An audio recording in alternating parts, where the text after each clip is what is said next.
وجه والد زوج الفنانة المغربية ريم فكري اتهام لهذه الأخيرة بكونها سرقت كل الأموال التي تركها زوجها في المنزل.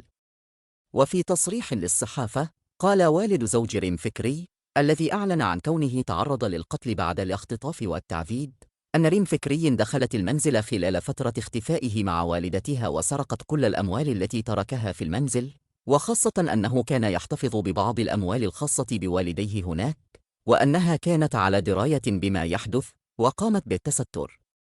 ولم تتأخر ريم في الرد على هذه التهم، حيث نشرت بياناً موقع باسم محاميها يعرب فيه عن دهشته ودهشة موكلته من التصريحات الأخيرة لعائلة الزوج.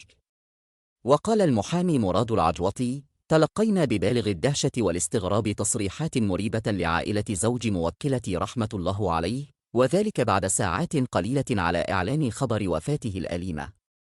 مضيفاً: وإذ نستنكر هذه الاتهامات التي لا أساس لها من الصحة وبدون وجود أدلة تضعضها، فإننا نتساءل عن أسبابها وظرفيتها في توقيت يسبق شعيرة الدفن وتقديم واجب العزاء، كما أن الأبحاث لا تزال جارية في هذه القضية، مما يمكن أن يعتبر خرقاً لسرية للتحقيق والبحث ورغبة مقنعة في حرمان موكلتي من حقوقها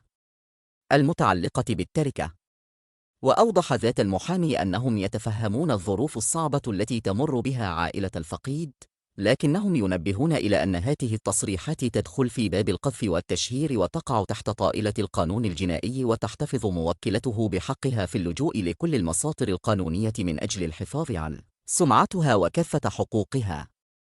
وكانت عناصر المصلحة الولائية للشرطة القضائية بمدينة الدار البيضاء قد تمكنت بتنسيق مع مصالح المديرية العامة لمراقبة التراب الوطني أول أمس الأربعاء 14 فبراير الجاري من توقيف شخص يحمل الجنسية الفرنسية وهو من أصل مغربي، وذلك للاشتباه في تورطه في قضية الاختطاف والاحتجاز المقرون